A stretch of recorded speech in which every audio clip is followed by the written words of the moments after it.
All right. Well, we are getting going here today. Thank you so much for joining in with us. We are starting to have a couple of participants in our waiting room, so welcome. I see the Finkles and I see John Balky with us as well.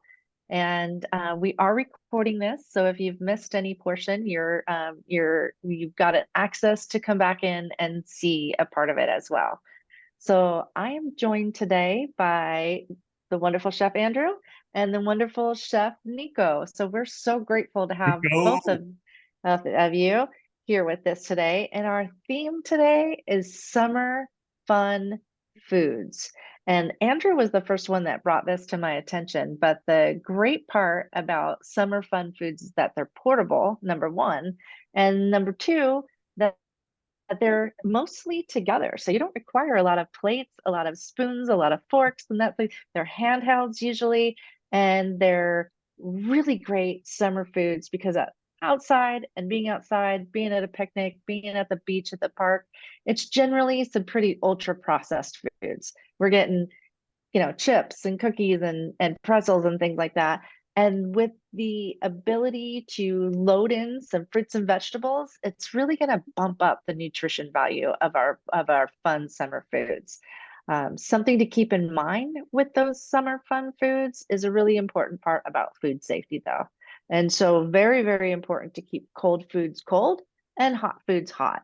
And one really simple rule to remember is that if you're taking a trip to the beach or you're taking a trip to the park or you're just going on a road trip, is that you want an insulated bag in order to keep your cold food cold. So an insulated bag or an ice chest or a cooler. And a great way to keep your cold foods cold inside that cooler is to freeze water in water bottles because then you can have a cold drink as well to share a little later when you're all done eating and that started to melt a little bit. But that food is out of the cooler and you're serving it and you're eating it and it might be sitting on a plate, but a napkin or something like that. You want to go a maximum of 2 hours out of that cooler in order to preserve all the food safety features in that. And if it's above 90 degrees, you want to shorten that to an hour. So an hour outside of the cooler, an hour outside of that chilled environment in order to have our best chances with those bugs that are growing and with the people that we're generally communicating with, all of our Ohana family, we really want to take our food safety seriously.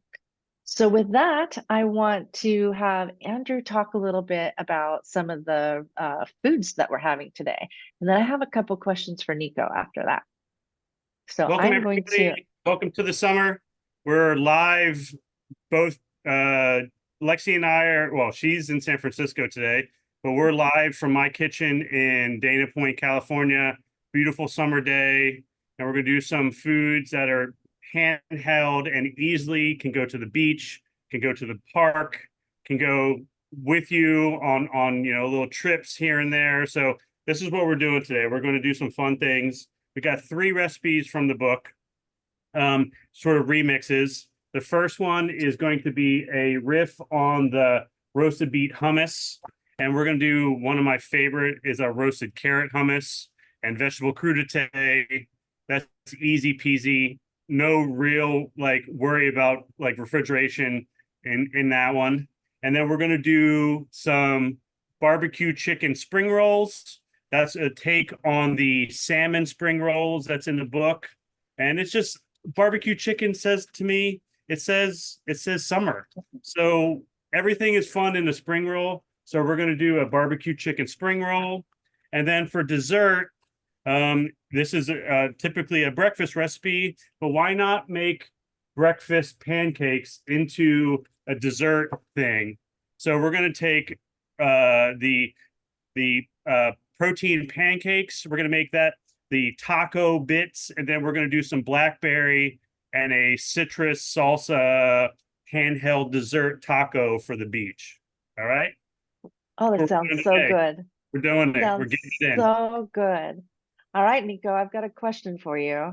We are making this, the remake of the beet hummus, and we're making it into the roasted carrot hummus. But have you ever had other types of hummus? And if so, what's your favorite? Oh yeah, I've had a lot of different kinds of hummus, but my favorite has been cilantro jalapeno hummus. And you kind of Oh, just can like dip like pita, or you could dip cucumber and as like a little chip. So it's oh, really that's good. awesome. That's Yeah. awesome.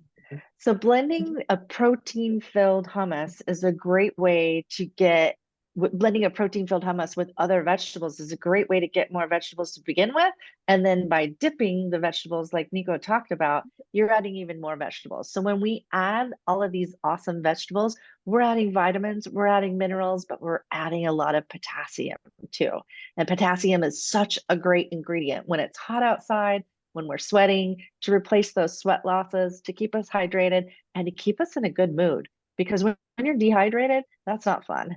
It's not fun at all. So, Nico, do you have a favorite picnic food that you like to take out Oh for yeah, I to really the beach? I really like a turkey wraps or like fruit salads. Oh, yum! Absolutely, cut up fruit, all cold. Way to go! All right, Yeah. Man after my own heart. yeah. Okay, I am going to take Andrew up on his first recipe. So, Andrew, get us started. All right, so I did this in advance. I got a little roasted carrots and some roasted, a whole roasted clove of garlic. So you can chop these up. You don't have to. I roasted them whole. I'm going to throw them right into the food processor. And you don't, I mean, the recipe calls for a half a cup of beets for the original recipe, but literally you can make it almost all carrot. It just go with it. So it could be less carbs with the with the garbanzo beans. So I did 5 whole carrots in there, roasted for about 45 minutes, a little salt, pepper in the oven, hot oven for about 40 minutes. And then I roasted an entire head of garlic. And if you use fresh garlic, you're only going to want to use like 1 or 2 cloves. But like you could do a lot of roasted garlic, and that would be just great. So we're going to go like that. We're going to give that guy a little squeeze. We're going to pop out those cloves. That's going to go right into this mix there. Bang, bang, just like that. Oh, Andrew, stop right there because that just looks amazing. Tell us how you did you just chop the top of that whole garlic bunch off and then did you put any olive oil or salt, pepper, anything? How'd you do that? Yeah, so you basically just take the whole head of garlic, take off the first 20%, just so you expose the flesh of the garlic cloves, a little oil, a little salt, and then right in with the carrots. And it's about 40 minutes in a hot oven. And that's going to kind And of you just mitigate squeezed the it and it all came out. just it just goes right out. That works perfectly for like garlic bread or for like anything else like Italian dishes with pasta. Perfect. Roasted garlic. So Perfect. I'm gonna give that a little bit of olive oil just to kind of move things along. I got the food processor here. I Get see that going. Nico's olive oil going there. I'm gonna mute you while you do that. Gonna pulse it first just to kind of get it moving. Then I'm gonna get going. Okay. And then I'm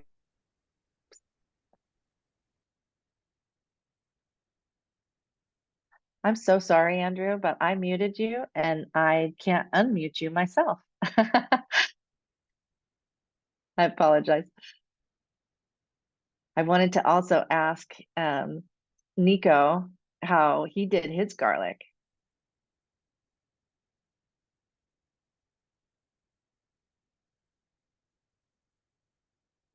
And Andrew, you are muted. Can you unmute? Can you hear me? I can hear you now, and can I hear Andrew too? You got me. Oh, perfect. Okay, I'm not going to try that again. Sorry about that. So I just wanted to ask Nico how you cooked your garlic. So I put the carrots on the oven tray and I just put the garlic cloves around, and then I put some olive oil and I put it in the oven and it kind of just cooked all together. I bet that smelled heavenly. I bet both of your kitchens Yeah, smell heavenly right now. it smelled really good. All right, so I got the Okay. carrots blasted away and I got the garlic in there and I'm pouring off the garbanzo beans. If you can do garbanzo beans from dry. That's going to be better than canned garbanzo beans every day. But this is like a convenience. Like we're going to do the chicken spring rolls with a rotisserie chicken just because like it's summer and it's hot out and you want to be at the beach and you want to be at the park and you want to be at your like sports games. So like this is going to be easier thing. So canned garbanzo beans are perfectly fine, but when you can use a fresh garbanzo bean, roast them in a pan, like go for a long time in a wet environment, and that's going to be your best bet. But this is also work. So I poured out a majority of the liquid. You're going to go your garbanzo beans into the food processor as well. I'm going to do. Hey, Andrew, I got another question for you. Yeah. So earlier we were talking about the fact that there are so many different things that you can make hummus with. You can make it in a food processor. You can make it in a blender. I see Nico's got his blender going. He's got a Vitamix over there. You can make it in an immersion blender. Is there a better form of tool to use? I personally am fond of this Cuisinart food processor just because it has a wide bowl. It doesn't. So basically, what Nico's using is going to be the best case scenario for getting a really smooth hummus, because the blender, it just has the ability to make it silky smooth. Food processor is probably second. Immersion blender third. Then you could use and even go even more natural and do like a mortar and pestle, like with like a potato. Muscles. You could go straight muscle style if you wanted to do it. But what Nico is going to have to work with is he's going to now have to get all the hummus out of the blender. And I mean, that's perfectly good. But like this bowl that I'm working with, it's a little bit easier to get it out. So it's just a matter of what tools you want to use and like, what you're looking for at an end product and how convenient do you want to like have to like work at trying to get it out. So like, it's really what it comes down to. They all will give you the finished product and it'll be delicious. It's just what you choose and what you like to do. So I got the carrots. I got the garlic, I got the oil, I got the garbanzo beans, I got the chickpeas, I got a lemon over here. I'm going to do the lemon half this way and then the hand this way to keep the seeds from going in. I'm going to do a half a lemon and then I'm going to do the other half a lemon, just like so. Oh, that looks good. All right. And I really like this tahini because it's a squeeze tahini.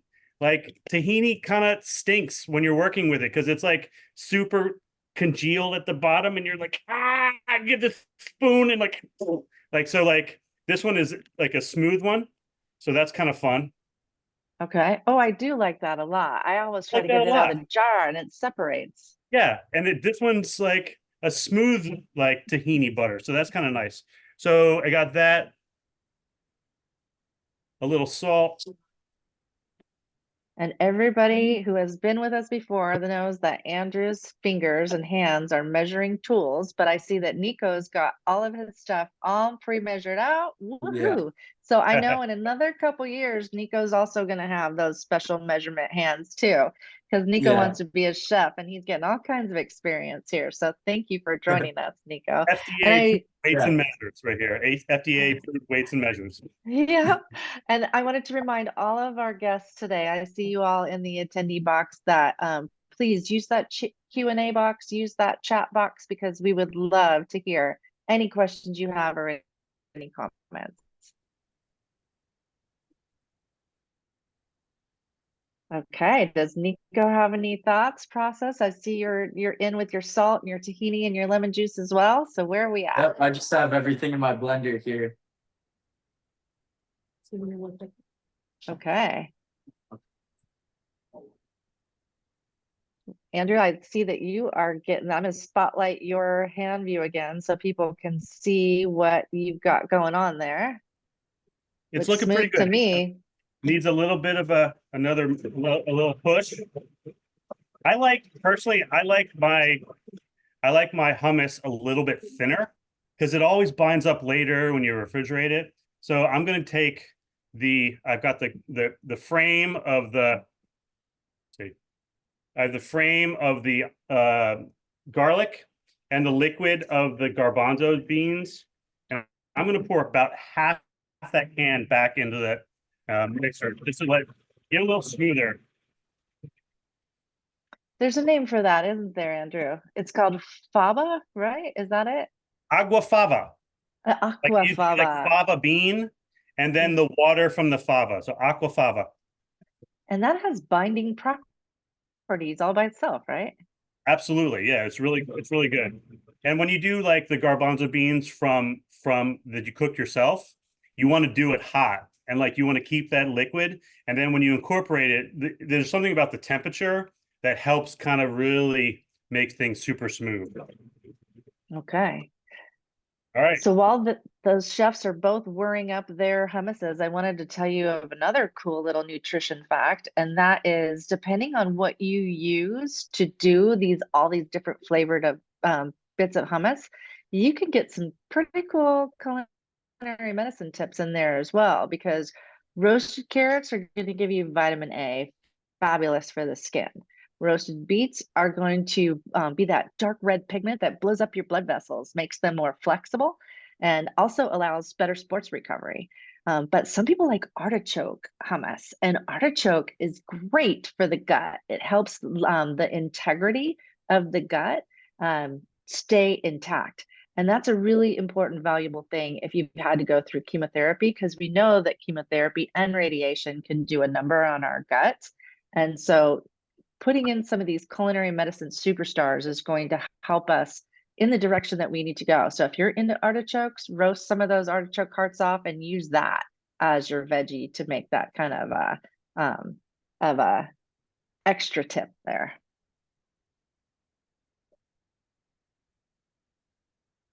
Andrew, are you going to show us a special chef technique for making it look cool? I'm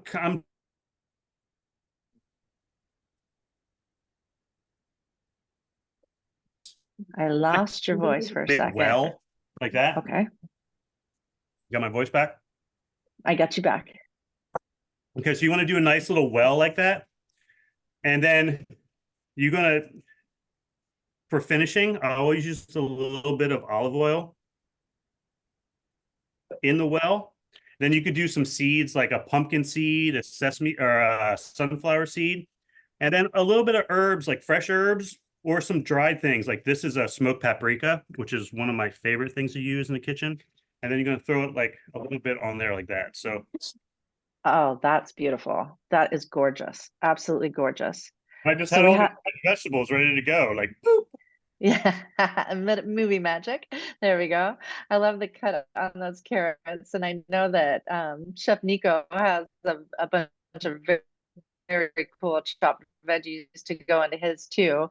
We had a question from our attendees asking, what other things do we like to put in our hummus, and what other different variations can be made? We talked about the carrot, we talked about the beet, we just talked about artichoke. Nico discussed how his favorite one is cilantro and jalapeno, so a really spicy one. I've seen an avocado hummus. I've also seen a sun-dried tomato and basil hummus, which is really spectacular. I've seen just a bell pepper roasted, and I think there's some kind of cool name for that one. Can you think of there? It's Greek, I believe, is the roasted bell pepper type of hummus. But tell me some other ones that you might think of, Andrew or Nico. Oh, we have spinach, one spinach, kale. spinach. So I do Ooh. I do a stoplight presentation. So I do the carrot, which is sort of like yellow, and then I do the roasted beet, which is like super red, and then like a kale spinach. And so like when you're doing these, it has like a stoplight effect. So you have the three hummuses in various little bowls or on a Yeah. plate. You're doing like smears. That's really Oh, cool. wow. That sounds beautiful. And You could do almost anything in a hummus. Like if you just incorporate some other vegetable matter, you could do, I mean, it's kind of overkill, but you could do like sweet potato, roasted sweet potato oh, into it as yeah. well. I mean, anything you like, you can incorporate into a hummus and make it delicious. So you got protein, you got fiber, you got all these superstar vegetables that are adding a special nutrient punch. You could do it spicy, you could do it mild. We have a person in our audience that said habanero, was a favorite. And look at you, Nico, yours is gorgeous. What did you put on top of yours? I put some parsley, some pumpkin seeds, some sesame seeds, and a little bit of olive oil. That is a work of art. It's beautiful. I love it. Your whole family is going to just enjoy the heck out of that. And I Yeah. wanted to say, as a part too, that, if you've made a lot of hummus and you don't think you can eat it all in one setting, there's these great ice cube trays that are out there that are like a 2x2 ice cube tray. There's silicone ice cube trays. You can fill those up with the hummus and put them in the freezer. That way, all of your prep, you can make a double batch, you can make a triple batch, and then you can get them into those ice cube trays and bring that to the picnic. Pop out a couple of big ones of those, and you could do that for weeks going on. And it's great for a school lunch too. So great job, guys. Both of your dishes look amazing. I love putting pumpkin seeds on hummus, and I love putting sesame seeds. I like those black ones. I think they taste different than the white ones, but that's really, really fun. And so next up, we have our next dish, which is the summer spring roll. And so the original recipe started off with salmon, and salmon is always a great choice. But in this particular application, we're using some barbecue chicken, like Andrew said. And Andrew came up with a great tip to make fast prep time, because we all know you want to get out to that picnic, you want to go to the beach, you want to go on a road trip, and you don't want to spend hours in the kitchen. And so Andrew had an idea about that. Yeah, absolutely. So you can just, so I did last night, my family, my brother's in town, and I did some barbecue rotisserie chickens that I rotisseried myself. If you look at my story, it's on there. But you could just buy a rotisserie chicken from the market, and that's perfectly fine. And so basically, you just want to let the chicken cool, and then you want to incorporate some barbecue sauce into it, pull it, breast, thigh, leg, and then incorporate some barbecue sauce into the mix. And I'm going to talk about some pre-made barbecue sauces. For the recipe in the cookbook, it's Chef Kathy's amazing habanero peach barbecue sauce. But I've been using a lot of Primal Kitchen's barbecue sauces and various other sauces. And so that's what we did for this one. And it's super great. So like a rotisserie chicken from the market, bring it home, pull it the night before, have it for dinner on Friday night. And then Saturday, when you're headed to the park or the beach, you've got like a little bit leftover chicken, and it's perfect for the spring roll. So I've got the bits here. Those are my bits. All right, Chef Nico, I got a question for you. That is very cool bits, Andrew. So my question, Nico, is that how difficult was it? Did you get a rotisserie chicken, or did you barbecue your own chicken? What'd you end up with? I think we picked up one at Costco. Okay. Yeah. And did you find it easy or hard to remove all the chicken from the bones? It was pretty easy. Yeah. Okay. Awesome. You were showing us a second ago the barbecue sauce that you picked. What barbecue sauce did you pick? I used the Primal Kitchen barbecue sauce. You went for classic. Okay. All right. Yeah. So I love the display that Andrew is showing here as well. And that we like Primal Kitchen a lot because Primal Kitchen doesn't put extra added sugars into their barbecue sauces. They have really clean ingredients. And so you can see from Chef Andrew's line that he's got a lot of different types of flavors. So you could really go to town and pick whatever flavor that you want on there. And you're going to get a product that has low sugar when you pick that particular brand. But there are other ones. And what's the easiest way to determine if the one you're picking is just look at the ingredients and look at ingredients are in the order of how much weight they carry within the bottled sauce. So if sugar's the first recipe, there's a ton of sugar in there. So look for whole real food that is the first ingredients in there. And then look for clean ingredients in terms of just spices and herbs for the rest of the parts. So this chicken was a great, easy way to, make it quick and make it easy and not heat up your kitchen. There is other ways. Andrew has a barbecue chicken wing recipe where he's used the Chef Kathy's peach barbecue sauce in there. There is a difference in the terms of nutrition between the two types of chicken. If you were to get thighs, you're going to get a little bit more of minerals as well as a little bit more of the different various protein parts, as opposed to, say, chicken breast. So by getting a rotisserie chicken, you're getting all different parts of the chicken on there, and you're getting some more of these minerals, some more phosphorus, some more magnesium, some more, a little bit more iron. Chicken is not a huge source of iron, but you're getting a little bit more than if you use the white breast. So that's another reason to do this. We have a couple of comments in our box saying another thing that Samantha finds helpful is that they use avocado in oil in the Primal Kitchen barbecue sauces. And her favorite is the golden one. And then Adrian responded that never knew that the ingredients were in the order of weight. So that was, thank you for that. I'm glad that was helpful. So yeah, so I'll turn it back over to Andrew and Nico and have them tell us what they're doing. Andrew, could you, before you do that, Andrew, could you tell them your safety tip on avocados and how to cut one?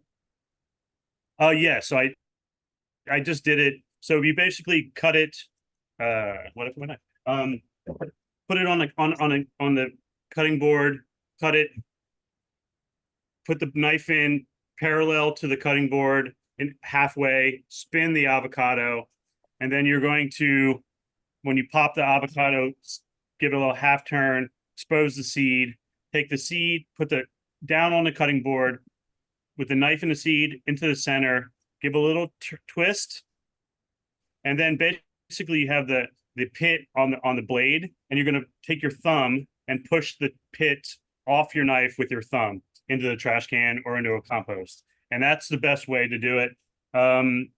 There's a little fun fact. It's not fun, actually. The emergency room visits on Super Bowl Sunday are a lot of cuts because of people are making guacamole for the first time, or they're unexperienced using avocados. And so the most visits to the emergency room Super Bowl Sunday are because of avocado accidents. So you be good to know what you're doing with an avocado.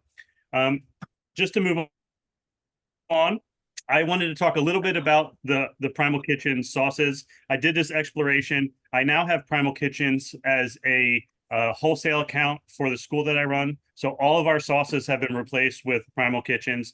And I wanted to know firsthand the difference. And they have 4 different barbecue sauces. And I wanted to taste them all firsthand. And I got them all. There's a Hawaiian, there's a golden, there's a Korean, and there's a classic. Classic is super good if you just want straight up barbecue sauce. Erica's suggestion, the golden is one of my favorites. It is basically like a Carolina barbecue sauce, has a high acid content, a lot of vinegar, really, really good. For this application, I use the Korean just because it has like Asian flair, spring roll, Korean. It's very similar to the Hawaiian. There's an umami to it that I can't place. I haven't figured out exactly what's the ingredient in there that's really Korean, but it's super Korean and it's like a super umami. And then there's a Hawaiian barbecue sauce. It's sort of like a spicy classic. It has like influences of pineapple in there. Also good things that would be really good on these spring rolls and avocado lime dressing. We did that for the farm walk, really good. And it also would be great for this if you like a buffalo style, a buffalo sauce. And then they have the hot buffalo sauce. I'm like a Primal Kitchens ad today. So yeah, so those are my suggestions. I did the Korean for this one. But I mean, hey, use what you like. Use like this is all about preference. So I've got I got the barbecue chicken. I toss it in a little bit of sauce. I got some veggies over here. I got some julienne carrot, julienne cucumber, sliced avocado, some spinach, and then I've got my spring roll wraps, and I've got a big bowl right here, and it's got some lukewarm water. And here's where this process can get challenging. So the spring rolls are really easy to do. You can put virtually anything in them. We're going into summer. You could do fresh tomato, bacon, lettuce, spinach, and basil. and do like sort of a summer riff would be really cool. But the wrappers, using the spring roll wrappers, the temperature of the water is really important to how well you're going to be able to do these. So if you do cold water, you have way more time to navigate and work with the vegetables and the things you're going to roll. And the hotter the water is, the least time you're going to have to actually wrap up the spring roll. So there's a sweet spot, and you'll figure it out. Like it'll take like 6, 12 of these before you start getting to this place where they look good and you feel good about it. Lexi and I know that I did a bunch of these for clients, personal chef clients, and like for some reason there's families that wanted spring rolls every week, so I got really good at doing it because it just takes practice. It's like muscle memory, and you just start working with the paper and you figure it out. And they don't always work out, and if they don't work out, they're cheap. Just throw the paper away, keep the ingredients, and then start over. So I've got my paper. It's a rice paper. It's like a 8-inch rice paper. I got a bowl of kind of warm water. I'm going to go into the bowl and dip it for, if it's a couple seconds, and then you're going to put that on your cutting board. I like to start with some sesame seeds onto the wrap just because I like what it looks like when it's wrapped up. You can also do microgreens or little bits of herbs. That's kind of fun too, because then you're kind of working like a flower arrangement. It's food, but it's also fun. The first thing I want to start with the vegetables is the spinach, and I want to turn the spinach leaves in, the stems in, because the spinach for me is like a foil. It's like this method of creating like this green mat that is going to be impervious to like the stems poking through and like the chicken and the other things that kind of like have a weird sort of like texture, and that might actually rip the spring roll wrap. So I got that. So I got the spinach down. Then I'm going to do some purple carrots in there, beautiful like that. Some little cucumber, and always like consider how big it's gonna be, because you can always make bigger ones, but like if you put too much in there, they kind of get weird. It's kind of hard to work with. So a little bit of chicken in there. So something like that. So that's the move. So then you're going to take, see, I already worked too long. I spoke about it too long. So you want to fold over the edges, and then you want to go top to bottom.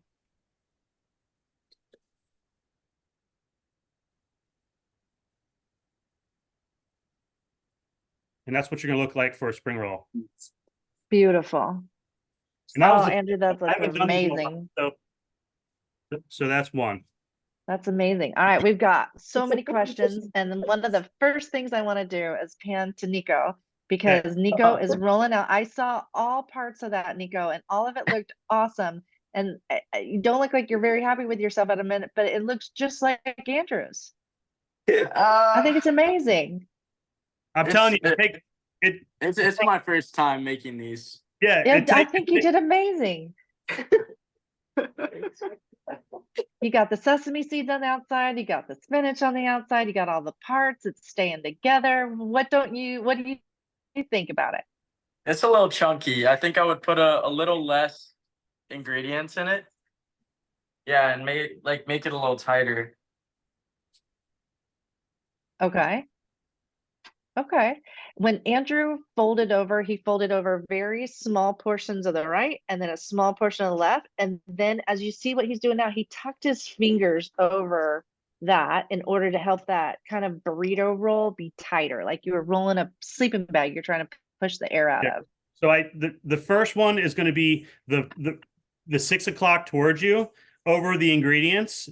And then you're going to go for the right, you're going to go for the left and tuck it in like a burrito. And then you're going to kind of roll it tight.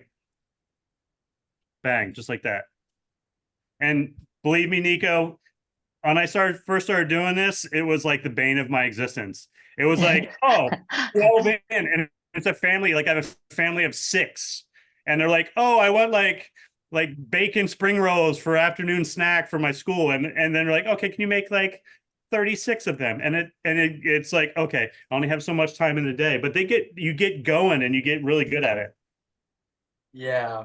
And it's also about the temperature of the water. That is like the most important thing. Like if you want to, when you start, you can do the water cooler, because the more time the wrapper is on the board itself, it has time to soften up. There's a window where it's either too hard, it gets perfect, and then it gets too soft, and then it gets all rippy and weird. So that's kind of the thing. Like you have to figure out the temperature, and you have to figure out how quickly you're moving through it, and then you can figure out the temperature water. I kind of like a warm water, but not too hot and not too cold, because I move pretty quickly. So like the more it's like the cold water sitting on the board, it'll soften up, but it takes a little while longer because it's cooler. So I got that. Got the chicken. Wait, can you explain the wrapping again? Yeah, here we go. Watch Andrew's camera for 1 sec. Okay. So I got the ingredients right in the middle. You're going to start 6 o'clock. You're going to pull it up kind of nice and tight. Like for the first one, go from the right like a burrito, left like a burrito, and then just pull it in, but don't pull it too tight. She had to flip it in, but all this.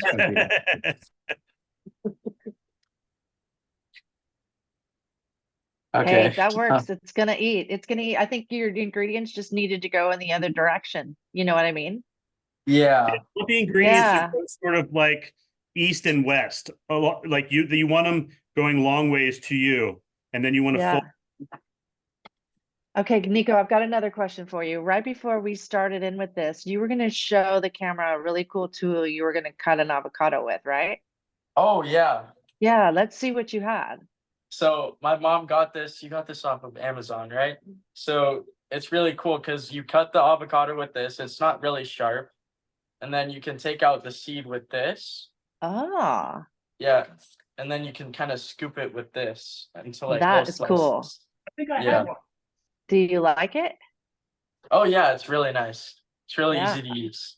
Yeah, we had a comment, Nico, from our attendees, and it says it doesn't need to look pretty to taste awesome. Good job, Nico. Exactly right. Yeah. Very good job. And I think they look really pretty. I happen to like them in that shape. Though beautiful, Andrew. He's cut his in half, and then you can use more of that barbecue sauce as a dipping sauce as well. And we did have a question. Where do you think we can find the cheapest price of Primal Kitchen? Because prices of groceries in general are just absolutely ridiculous these days. I know you have that account with Primal Kitchen at your school, so I'm sure you get a little bit of a discount that way. But I know you've also shopped in a ton of grocery stores. So where is your cheapest, best place to buy the Primal Kitchen sauce?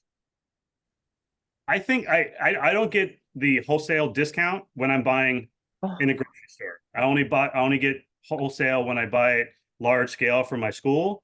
But I purchase Primal Kitchen from Sprouts Markets because I find it to be as most cost effective as possible. But they also have the widest variety of Primal Kitchen's sauces. Okay. So you might find like at a different grocery store 1 or 2 things, but by far the widest selection of their line is going to be available at Sprouts. Okay.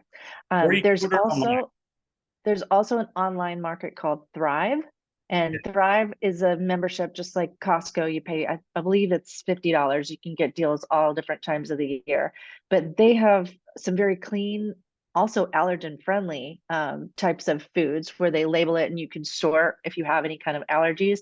But they have the whole Primal Kitchen line, and I believe they're $4.99 or $5.99 on the Thrive market, or at least that was the last time I checked. I have never seen them at Costco. Have you, Andrew?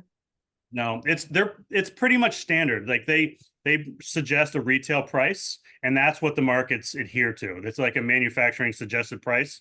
So you're not gonna. It's just a matter of like where they're, where you can find that in your area that they're located, and then the selection. So if you want, like, they have a lot of things, but you may have to go on the website and try to order it that way if there's a very specific thing that you're looking for. Okay, we got a big smile from Nico. Is that your favorite so far? Uh-oh, I've got you on mute. Oh, There I we go. figured out how to roll it now. Yeah, it's gorgeous. It's gorgeous. And there's so many people in our audience saying, I want to eat that. That looks good. So easy. All you're doing is chopping up some of those vegetables and pulling through a rotisserie chicken, adding that barbecue sauce, and you have I've seen you guys just in the span of 10 minutes make at least four a piece. So just such a great way to go on a picnic and have those cold and packed with vegetables, packed with really clean, awesome ingredients and nutrition, because you've got so much potassium, magnesium, you've got zinc, and you've got iron, you've got such great stuff, beta carotene from those carrots that are putting in there, those great fatty acids from the avocado. It's such a good plan. If you need to be keto and go with even less carbohydrate, there is some recipe swaps that are in our cookbook talking about things like, for example, using the nori wraps instead of the rice paper wraps. If you need to cut down on the net carbohydrate that way, that's one really good trip. There's also in another recipe that you can find in the cookbook, we used a collard green wrap that that is delicious as well. And so all of those things can absolutely be used in place of the rice paper wrap to make the carbohydrate a little bit less too. So good plan. All right, so we've got 20 minutes left here, guys, and we are going to be rolling on to our next recipe. And this is Andrew's most creative. I think it's well, it's hard to say what is your most creative recipe in the cookbook, but Andrew made this recipe as part of a batch cooking recipe. It's the breakfast taco wrap, and he put together the ingredients so that they could be doubled or tripled, and that you would always have this mix that you could then use to really quickly put together a pancake in the morning. But today he's turning that pancake into a dessert. And so he's using parts of the recipe that are in the cookbook, but he's also deleting some of the more savory parts. So Andrew, please take it away on that awesome breakfast deliciousness we're having for dessert. Yes, this is page 24 from the cookbook. It's the breakfast taco wrap, pancake wrap recipe. It's just basically you're replicating something handheld. Like, I have this weird fascination with making taco or pancakes into tacos. I don't know why. It's just something I like always want to try to do. Like, when I go to a restaurant, I'm like taking pancakes and I'm making tacos with like sausage and bacon out of it. And so this is like a spin on that. And it's just a good way to kind of make something sweet. You want to go to the park, you want to go to the beach, you want some fruit, you want some sweet things. Like, it's that time, and this is a great way to do it. So this is the base of the breakfast taco pancake wrap, and it is ground flax meal. It is almond flour. This is a hemp protein. So a cup of almond flour, a half a cup of flax meal, 1 cup of protein of your choice, a little bit of baking powder, a teaspoon of baking powder, a half teaspoon of salt. And then you mix that up. You can put it in like a jar or a Tupperware and keep it in the pantry. And then that's sort of the base. And then basically you're going to mix that up. I sifted it using my stepmom's old sifter that I've had on the shelf for years. That was fun. I haven't used that in a long time. And then you got the base. And then you just basically 1/2 cup of the mix with an egg and a little bit of water to thin it to the consistency that you like. And then you're off to the races. So I'm going to get this stove going. So Nico, you've mixed up your batch.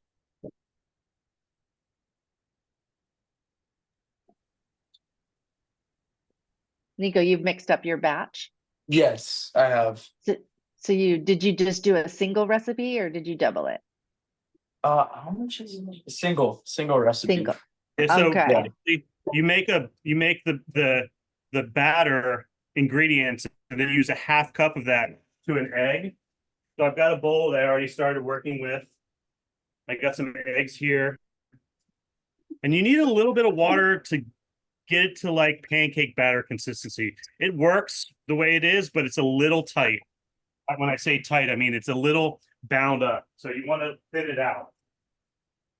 So something that's awesome about this recipe, like I brought up before, is the fact that we're using this protein powder as part of the base on the breakfast tacos. Breakfast is a little bit of a tougher time to get some protein in, and to that point, so is dessert.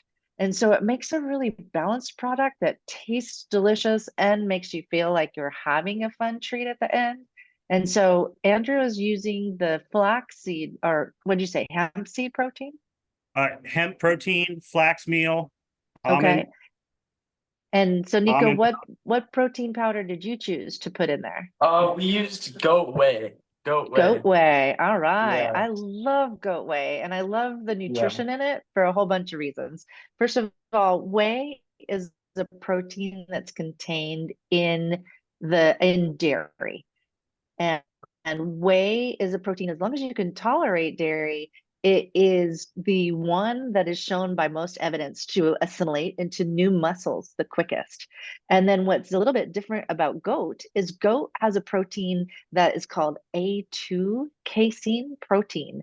And A2 comes from goats and sheep and certain select types of cows, but it is really working well for a lot of people who can't tolerate the type of casein, which is the other type of dairy that's in our products. That's the type of cow that's mostly raised in the United States, is the one that produces a casein that's called A1. And sometimes people can really tolerate this A2 type a lot better. And that's the kind that comes from goat. And so that's such an excellent choice, Nico. I'm so glad you're using that so I could talk about Yeah. it today. Yeah. So there Hey. is different types of protein powders out there. The most important thing to remember about those is try to get the ones that are unsweetened. Sorry about that, Andrew. You were going to say something important. They make an A2 milk. Like they make just a milk. If you have issues with lactose, they make an A2 milk that will, it's lactose from A2 cows. So Yeah, that's pretty good. talk about expensive. That one is $10 for a quart. So I got two pancakes in there. I got some here made up in advance so you could see just kind of what they look like. These are, I mean, for tacos, it's going to be there's no gluten, so there's no structure to it. So it's kind of, you want a little bit of the liquid to like soften it up. So for the salsa, I have some oranges from my tree in the backyard. I got some pistachios, roasted, salted. And I have this chopper thing, my wife's. I don't use these things, single-use tool, but I'm going to do it today. So I got the little pistachios. Gonna whack away some pistachios. So I got some citrus there. And this salsa is it's just to get a little bit more flavor, right? So like we're gonna do some blackberries in there. If you had I was thinking about going to the beach or the park. You could do some mascarpone cheese, some cream cheese, something dairy in there would be really nice. But this recipe, because I was thinking about where you're going to head, and just for some fresh ingredients, that's what I was thinking. So, but it would be really nice with some sweet cheese in there too. So I'm gonna do some toasted pistachios. Go right into that mix of oranges. And what was your chop on that, Andrew? Did you chop them into like a 1/2 inch or a 1/4 inch dice? Just sort of a rough chop. Okay. And I see you over there, Nico. And did you choose to smash yours a little finer? Is Yeah, that I the cool smashed mine a tool little you bit had? just so the juices came out a little. Okay, sort of like a jelly almost too, huh? And what is Yeah. your citrus? What citrus did you choose? We used tangerines. Oh, yum. Okay. This would work really good also for kumquats. We're a little bit out of kumquat season, but like this would be great for kumquats because you have the zest intact as well. So I got a little parsley and I got a little lemon verbena. And if you're not familiar with lemon verbena, it's one of my most favorite herbs. They don't really sell it in the store. I would suggest growing it. It's fantastic. I'm going to get these guys a turn. Almost forgot about the pancakes. but perfect. There we go. So in this pancake, Andrew, do they now traditionally when you use a regular pancake mix, you wait until the bubbles pop before you turn it because for the bubbles to pop? A little bit. It's a little bit denser because there's no Okay. regular flour in there. So it's kind of a it's kind of a just kind of figure out. You look at the edges to see how it's doing. It kind of sets up on the edges, and that's kind of what you're going to look for. All right, so that's basically this salsa mixture. This is delicious on its own. You throw this over like some yogurt, be super great. So pistachios, a little bit of fresh herbs just for color, from brightness. The lemon's verbena is going to add a little bit um, of lemony flavor, and then I'm going to hit it with a little bit more acid because I'm going to balance off the sweetness from the oranges and the blackberries. So that's kind of what's happening there. And I got some fresh blackberries. Andrew had a really good point he was telling me about earlier about how you don't want to mix the blackberries in with your salsa. Why was that, Andrew? I guess you could, but this application, what I was envisioning was that the blackberries are like your carne asada. So like the blackberries are like sturdy and they're kind of like meaty. So the idea of a fruit taco, I wanted the berries to be the meat and then the citrus salsa to be like the salsa flavoring profile. So that's kind of what I was thinking. I mean, but you want to mix it in with the salsa, that's perfect because then you have it's one less thing you had to do while you're at the park, right? Oh, that's awesome. And Andrew's just showing you the versatility of all of the different ways that you can add different things at different times to your cookbook recipes. Because this pancake, this base of this pancake usually comes with pepper, it usually comes with some savory spices, some cinnamon and things like that. But you don't have to add those things. You can turn it into this dessert application that's there as well. You can choose, which fruits go into your salsa. You can choose which nuts go in as well. You could use sliced almonds if you wanted to. You could use, it looks like Nico chose, is those blueberries, Nico?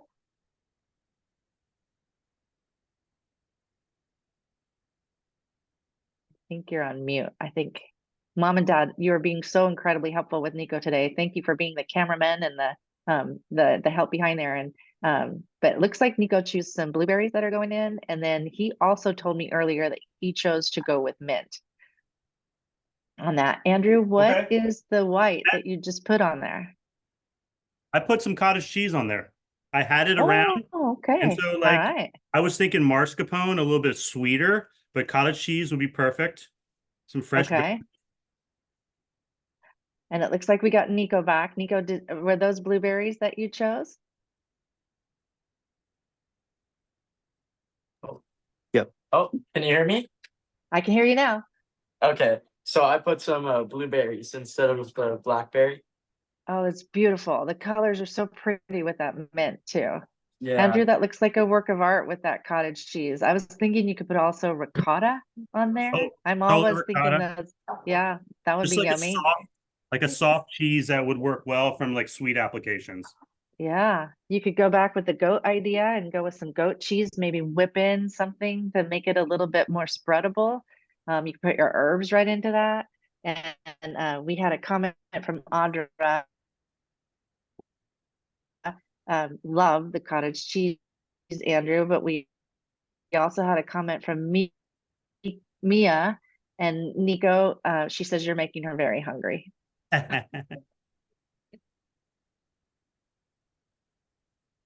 Here, I also loved it, Nico, when you spread that on that awesome pancake pan you have and how you rolled it out so that you made this perfect circle and it looks perfectly brown there too. What are you choosing to Oh put on yeah. top of your pancake now? I'm putting some mascarpone on it. Okay, all Yeah. right. True That sounds Italian. amazing. Yes, very much so. All right, so we are heading into the finish line here. We've got 7 minutes left for today, and we've got some really great options for some very portable food. I'm going to hit that safety one more time, and just in case you came in later and didn't hear it.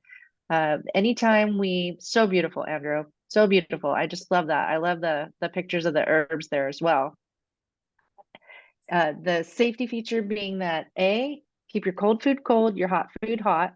The cold food, it works great in an insulated bag or a cooler with your ice pack, with your actual ice. Frozen water bottles work great because they can be frozen and be perfect for the food while they're in there. And then you can enjoy a really cold, somewhat defrosted ice water at the end of the day when you're packing up all the kids for the car. But once the food is out and once you've served it, you don't want to go longer than 2 hours outside that ice chest. You also, if it's greater than 90 degrees, don't want to go longer than an hour. If you've come to the picnic or the beach or the road trip with hot food, you want to keep that hot food separate, obviously, than your cold food. You want to wrap it really well, and you want it in an insulated container to stay hot. And those same time limits apply. You don't want to go longer than 2 hours outside of the once it's served. And if it's over 90 degrees, you don't want to go longer than an hour. Past that, the food needs to be thrown away. And I just adore both of your displays there. I'm so happy that you came to cook with us today, Nico. And Andrew, I absolutely adore cooking with you all the time. And so I'm so jazzed that we got to do this today, and I think we've come up with some really amazing food. What was your favorite today, Nico? Let me see. My favorite was probably this, the breakfast tacos. Yeah. Okay, and now you got a mix for a lot longer. What's Yeah, your I have favorite, a Andrew? lot Who are more. you serving it to? Are you serving it to your brother? But yeah, my family's here. They're like standing behind the scenes, and they're always like waiting. Once the camera goes black, it's like stage left. Eating frenzy. They're like, what do we got? They hear me because my voice is loud, so they're salivating, and Yeah. I know they're ready for it. Well, I know several in our crowd are salivating as well. So the Mia said, Nico, you are the most handsome chef. So you got a huge compliment that way. Oh my And gosh. Audra said that she loves seeing Andrea and Nico working together and really enjoyed the whole time. So I can't wait to do this with both of you again. This was so much fun. And Yeah, thank our you for having next me. one, oh, I'm so glad you could do this. I am so impressed with what you put together today, Nico, and I'm so glad you could do this. So our next online cooking club is July 28th. And after that, we have an in-person Ohana Day on August 11th. That in-person Ohana Day will be about barbecue, and we're very excited about that as well. So Erin wanted to give a comment saying your plating, both of you guys, is great. She's love everybody. So I'm going to go ahead and shut down the recording now, and we'll see you all next month. Okay. Bye. Everybody, enjoy your Thanks, summer. everyone. Get out there and do Bye. some thing. And you don't have to have crappy food from the store now that you're out there doing it. Just make things in advance. Get those spring rolls going. Nico knows how to do it now. Like do like 3 dozen hanging out for a couple days in the fridge, and you're rocking and rolling. Take them to your friends. Enjoy the beach. Enjoy the park. Go to a sports game. Enjoy yourself. The summer is here. Summer people, do it. Woohoo. All right. And good food leads to feeling good the whole time you're out and leads to better mental health too. So there's no kids having a meltdown at the end of the day when they've eaten food like this. All right, guys. Have a great Thanks, day. y'all. Talk to you Have a soon. great one. Enjoy Bye. yourself. Bye.